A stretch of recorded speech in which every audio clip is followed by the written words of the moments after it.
ప్రభువు పేరిట మీ అందరికీ ఈ రాత్రి కాలపు శుభములను వందనములను తెలియజేస్తున్నాను. ప్రియులారా, ఈ రాత్రి పరిశుద్ధ లేఖన భాగమును మనము చదివినట్లయితే, పరలోకమందును భూమి మీదను నాకు సర్వాధికారము ఇవ్వబడి ఉన్నది. మత్తయి సువార్త 28వ అధ్యాయము 18వ వచనం. ప్రియ సహోదరి సహోదరులారా, చదవబడిన లేఖన భాగముని రాత్రి మనము పరిశీలన చేసినట్లయితే, మన రక్షకుడు మన ప్రభువైన యేసయ్యకు అన్నిటి మీద అధికారము కలదు అని మనము గుర్తుంచుకోవాలి. ఆయన లోక రక్షకుడు, ఆయన సర్వోన్నతుడు. అటువంటి దేవుడిని కలిగిన మనము ఏ విషయములో ఎప్పుడు కూడా కలవరపడవద్దు, ఎప్పుడు కూడా భయపడవద్దు. ఈ రాత్రి ఈ వాక్యము వినిచిన నీవు ఏ బాధలో ఉన్నా సరే, ఎటువంటి బంధకాల్లో పడి నలిగిపోతున్నా సరే, ఎటువంటి భయంకరమైన వ్యాధి చేత నువ్వు పీడింపబడుతున్నా సరే, ఎటువంటి ఆర్థిక పరమైన సమస్యలతో సతమతమైపోతున్నా సరే, నువ్వేసయ్యను ఆశ్రయించినట్లయితే, ఆయన పాద సన్నిధికి నువ్వు వచ్చినట్లయితే నీకు విడుదల తప్పకుండా వస్తుంది, రక్షణ తప్పకుండా వస్తుంది, విమోచన తప్పకుండా వచ్చి తీరుతుంది. చూడండి, ఈ లోకము గురించి, ఈ లోక అధికారులను గురించి మనం ఆలోచన చేయగలిగితే, వారి అధికారము పరిమితమైనది మరియు తాత్కాలికమైనది. మనకు అర్థమయ్యేలా స్పష్టముగా మాట్లాడుకోవాలి అనంటే, ప్రియులారా, విజయవాడలో ఏదైనా నేరము జరిగితే మనము వెళ్ళి హైదరాబాదులో పోలీసులకు చెప్పలేము కదా. అక్కడికి వెళ్ళి మనము ఫిర్యాదు ఇవ్వలేము. ఎందుకంటే ఆ పోలీస్ స్టేషను వారి పరిధిలోకి రాదు. వారి పరిధిలో ఉన్న గ్రామాల్లోనూ లేదా పట్టణాల్లోనూ మాత్రమే వారు ఫిర్యాదును తీసుకుంటారు. మిగతా ప్రాంతాల్లో తీసుకోరు. అంటే వాటిపైన వీరికి అధికారం లేదు అంటారు. ఇది కేవలము ఒక పోలీస్ స్టేషన్ విషయంలోనే కాదు. అధికారులు ఎవరైనా, రాజకీయ నాయకులు ఎవరైనా, దేశాధిపతులైనా ఎవరైనా, ఎక్కడి వారైనా, వారికి పరిమితమైన అధికారం ఉంటుంది. డొనాల్డ్ ట్రంప్ వచ్చి మన దేశం మీద అధికారము చేయడానికి కుదరదు. అదే విధముగా మన దేశ ప్రధాని వెళ్ళి ఇంకో దేశం పైన పెత్తనము చేయాలంటే అవ్వదు కదా. ఇది మానవునికి కలిగి ఉన్న లేదా ఇవ్వబడిన అధికారము. అయితే ప్రియ సహోదరి సహోదరులారా, సర్వోన్నతుడైన దేవునికి, యేసయ్యకు ఈ లోకములోనే కాదు, పరలోకములోనూ అధికారం ఉంది. ఈ లోకములోని పరిస్థితులు ఆయన మార్చగలడు. ఈ లోకములోని మనుషులను ఆయన ప్రభావితము చేయగలడు. ఈ లోకములోని వ్యాధులను ఆయన నియంత్రణ చేయగలడు. వాతావరణ పరిస్థితులను ఆయన అదుపు చేయగలడు.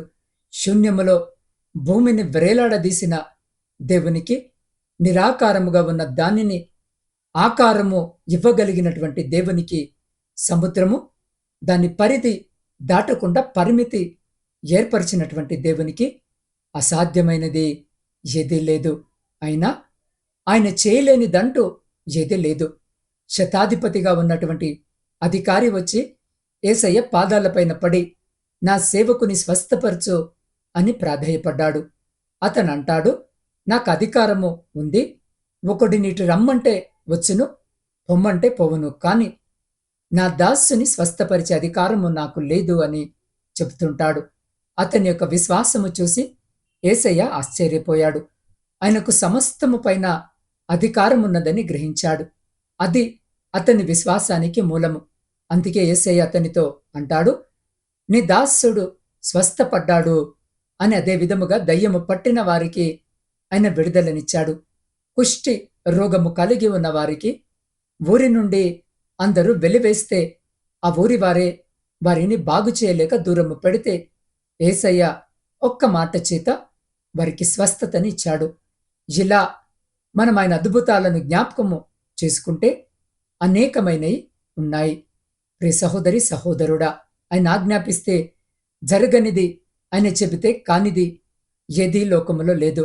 అదే విధముగా పరలోకములోనూ లేదు. ఆయనను సందేహించి కొందరు ఆయనను మ్రొక్కలేదు. వాని గురించి యేసయ్య ఈ మాటలు చెప్తున్నాడు. నాకు సమస్తము పైన అధికారము కలదు అని. ప్రియ సహోదరి సహోదరుడా, ఈ రాత్రి జీవాక్యము వినిచిన్న నీవు యేసయ్యకు మ్రొక్కుటకు సందేహిస్తున్నావా? ఆయనను ప్రార్థించుటకు సందేహిస్తున్నావా? అయితే సందేహించకు. ఆయనకు ఈ భూమిపైన నివసిస్తున్న నీ పైన కూడా అధికారం ఉంది అని మర్చిపోకు. సర్వోన్నతుడైన ఆయనకు నీ అనారోగ్యము పైన అధికారము కలదు. ఆయన దాన్ని గద్దిస్తే అది పోతుంది. నీ యొక్క ఆర్థికపరమైన సమస్యలపైన, నీ అప్పుల పైనను అధికారము కలదు. ఆయన మాట సెలవిస్తే అవి నిన్ను వదిలి వెళ్ళిపోతాయి. నీ బిడ్డలపైన, నీ కుటుంబము పైన అధికారము కలదు. ఆయన వారిని సరిచేయగలడు. ఆయనకు నీ ఉద్యోగము పైన, నీ వ్యాపారము పైన అధికారము కలదు. నువ్వు అభివృద్ధి చెందే విధముగా ఆయన చేయగలడు. నిన్ను వేధిస్తున్న అపవాది క్రియలపైన, దుష్ట శక్తులపైన ఆయనకు అధికారం ఉంది. ఆయన వాటిని నశింపజేయగలడు. ఆయనకు నీ ఆత్మ పైన అధికారం ఉంది. ఆయనను నమ్ముకుంటే ఆయన నిన్ను పరలోకము చేర్చగలడు. కాబట్టి జీవాక్యము వెంచిన నా ప్రియ సహోదరి సహోదరుడా, సందేహించక ప్రభువైన యేసయ్యను ఆరాధించు. ఆయనను నమ్ముకొని జీవించు. ఆయన మాత్రమే నీ జీవితాన్ని మార్చగలడు. కాబట్టి ప్రియ సహోదరి సహోదరుడా, ఈ సందేశము ముగించబోయే ముందు ఈ రాత్రి మీలో ఎంతమంది దేవునితో ఒక కొత్త నిబంధన చేసుకోవాలని అనుకుంటున్నారు? మీరింకా రక్షణ పొందలేదా? మీ పాప భారము మిమ్మల్ని కృంగదీస్తుందా? దేవునికి దూరముగా వెళ్ళిపోయి మరలా ఆయన చింతకు చేరాలని ఆశిస్తున్నారా? ప్రియ సహోదరి సహోదరుడా, ఈ సమయము మించిపోకముందే ఆయన పిలుపునకు స్పందించండి. ఈ రాత్రి మీ హృదయాన్ని తడుతున్నది సాక్షాత్తు ఆ దేవుడే. ఆయన వైపు ఒక అడుగు ముందుకు వేయండి. మీ పాపాలను ఒప్పుకోండి. ఆయన మిమ్మల్ని క్షమించి కడిగి పవిత్రపరుస్తాడు. ప్రభువా, నేను పాపిని, నన్ను క్షమించు, నా హృదయంలోనికి రా అని ఎవరైతే ఈ రాత్రి అడగాలని అనుకుంటున్నారో, మీరున్న స్థలములోనే మోకరించగలిగితే మోకరించి, లేదా నిలబడి ఆకాశము తట్టు మీ చేతులెత్తి, లేదా మీ కుడి చేతిని మీ హృదయంపై పెట్టుకొని విశ్వాసము కలిగి నీ భారానంతటినీ ఆయనపై వేయి. అది ఏ సమస్య అయినా సరే, ఏ చింత అయినా సరే, ఏ కన్నీరైనా సరే, ఆయన దానికి సమాధానం ఇవ్వగలడు. దాని నుండి ఆయన నిన్ను బయటికి తీసుకుని రాగలడు. కాబట్టి మీరున్న స్థితిలోనే మరొక 2 నిమిషాలు కళ్ళు మూసుకొని నాతో పాటు ప్రార్థనలో ఏకీభవించండి. పరిశుద్ధుడా, మహాశక్తి సంపన్నుడా, మీ మహోన్నతమైన నామమును బట్టి స్తుతులు, స్తోత్రాలు, వందనాలను చెల్లించుకొనిచున్నాం. అయ్యా, ఈ రాత్రి వాక్యము ద్వారా మీరు నాతో మాతో మాట్లాడారు. మమ్మల్ని ఎంతగానో బలపరిచారు, ఆదరించారు, ధైర్యపరిచారు. అయ్యా, సమస్తము పైన మీకు అధికారం ఉందని ప్రభువా, పరలోకమును భూమి మీదను మీకు సర్వాధికారము ఇవ్వబడినదని లేఖనము ద్వారా మీరు నాతో మాతో మాట్లాడారు. స్వస్థపరిచే అధికారం ఉందని, అయ్యా, దయ్యాలను గద్దించే అధికారం ఉందని, ఆర్థిక సమస్యలను, తండ్రి అప్పుల భారాలను విడిపించేటటువంటి అధికారము మీకుందని, అయ్యా, మా ఆత్మను పరలోకానికి తీసుకుని వెళ్ళే అధికారము మీకుందని తండ్రి లేఖనము ద్వారా మీరు నాతో మాతో మాట్లాడి మమ్మల్ని ధైర్యపరిచి బలపరిచినందుకు మీకే కృతజ్ఞత వందనాలు. అవును తండ్రి, నిన్ను నమ్మిన వారిని నువ్వెంత మాత్రము సిగ్గుపరచని దేవుడవు. అవును అయ్యా, ఎన్నడూ విడువని ఎడబాయని దేవుడవు. మీకే వందనాలు. అయ్యా, వాక్యము విని ప్రార్థనలో ఏకీభవిస్తున్న ప్రతి బిడ్డను పేరు పేరున దీవించి ఆశీర్వదించి మీ కృపలో భద్రపరచమని నీ పాద సన్నిధిలో వేడుకొనిచున్నాం. ప్రాముఖ్యంగా ఈ రాత్రి ప్రయాణాలు చేస్తున్న ప్రతి బిడ్డ ప్రయాణమును మీరు జ్ఞాపకము చేసుకుని క్షేమకరమైన ప్రయాణము దయచేయమని వేడుకొనిచున్నాం. దేవా, శారీరక మానసిక బలహీనతలతో బాధపడుతున్న ప్రతి బిడ్డను ముట్టి శీఘ్రమైన స్వస్థతను, మంచి ఆరోగ్యమును దయచేయమని వేడుకొనిచున్నాం. వ్యవసాయదారులను జ్ఞాపకము చేసుకోండి. వారి పనంతటిని ఆశీర్వదించి వారి సమస్తమును మీ కృపలో భద్రపరచండి. ఉద్యోగము లేని ప్రతి బిడ్డకు ఉద్యోగము దయచేయండి. విద్యార్థులను జ్ఞాపకము చేసుకోండి నా తండ్రి. పరీక్షల కొరకు సిద్ధపడుతూ ఉండగా, పరీక్షలు రాస్తూ ఉండగా కావలసిన మంచి ఆరోగ్యము, జ్ఞానము, జ్ఞాపక శక్తి మెండుగా దయచేయండి. వారు వ్రాయబోయే ప్రతి పరీక్షలో బిడ్డలకు విజయము దయచేయమని వేడుకొనిచున్నాం. దేవ, కుటుంబ పోషణకై కుటుంబాలను వదిలి పరాయి దేశములో పనులు చేసుకుంటున్న ప్రతి సహోదరుని మీకు చేతులకు అప్పగిస్తున్నాం.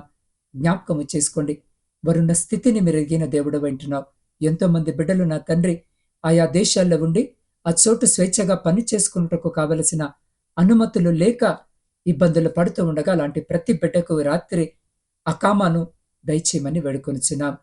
గర్భఫలములు లేక కన్నీటితో ఈ రాత్రి మీ వైపు చూస్తున్న ప్రతి బిడ్డ గర్భాన్ని ముట్టి గర్భఫలము దయచేయండి. ఆర్థిక సమస్యలు అప్పుల భారముతో నలిగిన స్థితిలో ఉన్న ప్రతి బిడ్డ కుటుంబంలో నుండి జీవితంలో నుండి ప్రతి ఆర్థిక బంధకాన్ని ప్రతి అప్పుల భారమును తొలగించి ఆర్థిక సమృద్ధిని కలిగించుమని వేడుకొనుచున్నాం. సైన్యములో ఉండి దేశాన్ని కాపాడుతున్న ప్రతి సైనికుని జ్ఞాపకము చేసుకోండి. వారి చుట్టూ మీ కంచె వేయండి. వారిని వారి కుటుంబాలను మీ బలమైన రెక్కల చాటున భద్రపరిచి ప్రతి విధమైన శత్రువుల నుండి సమస్యల నుండి బిడ్డలను కాపాడి సంరక్షించమని వేడుకుంటున్నాం.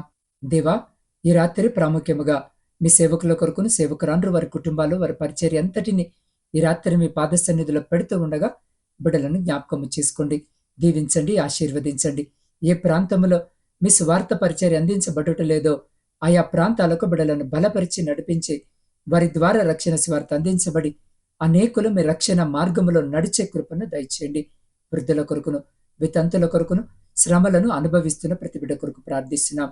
ఏకాంత జీవితాన్ని గడుపుతున్న బిడ్డల కొరకు ప్రార్థిస్తున్నాం. బిడ్డలకు తోడుండండి, మీ కృపను దయచేయండి. కావలసిన సహాయము బిడ్డలకు దయచేయమని వేడుకొనుచున్నాం. అయ్యా, సొంత గృహాల కొరకు ఆశ కలిగి మీ వైపు చూస్తున్న ప్రతి బిడ్డ కోరికను తీర్చండి. వివాహాల కొరకు సిద్ధపడుతున్న వివాహాలు జరగక సరి అయిన సంబంధాలు రాక కన్నీటితో మీ వైపు చూస్తున్న ప్రతి బిడ్డకు కూడా కావలసిన సహాయము దయచేయమని వేడుకొనుచున్నాం. దేవా, ప్రపంచంలో శాంతిని సమాధానాన్ని కలిగించండి. విడిపోయిన విచ్ఛిన్నమైన ప్రతి కుటుంబాన్ని కట్టండి. ప్రాముఖ్యంగా ఈ రాత్రి నాత్మీయ కుటుంబ సభ్యులందరినీ మీ పరిశుద్ధ పాదాల చెంత పెడుతూ ఉండగా వారు మీ పాద సన్నిధిలో పెట్టే ప్రతి కోరికను మీరు ఆలకించి అంగీకరించి ప్రతి న్యాయమైన కోరికకు సమాధానము దయచేయమని వేడుకొనిచున్నాం. అయ్యా, ఈ గాఢాంధకరమైన చీకట్లో మేము నిద్రిస్తూ ఉండగా మా గృహాల చుట్టూను, మా ఆత్మీయుల గృహాల చుట్టూను, మా ఇరుగు పొరుగు వారి గృహాల చుట్టూను మీ అగ్ని కంచె వేసి ప్రతి బిడ్డను మీ దేవదూతల రెక్కల చాటున భద్రపరిచి ప్రతి అంధకార సంబంధమైన శక్తులన్నిటి నుండి మీరే సంరక్షించి కాపాడి మీ చిత్తమైతే మీరు అక్కడ ఆలస్యమైతే ఎన్నికలేని మమ్మలను మరొక శ్రేష్టమైన నూతన దినములోనికి ప్రవేశింపజేయమని మా రక్షకుడును మీ ప్రియకుమారుడైన యేసు క్రీస్తు మహిమ కలిగిన నామమున ప్రార్థించి స్తుతించి అడిగి పొందుకొని ఉన్నాము తండ్రి. ఆమెన్.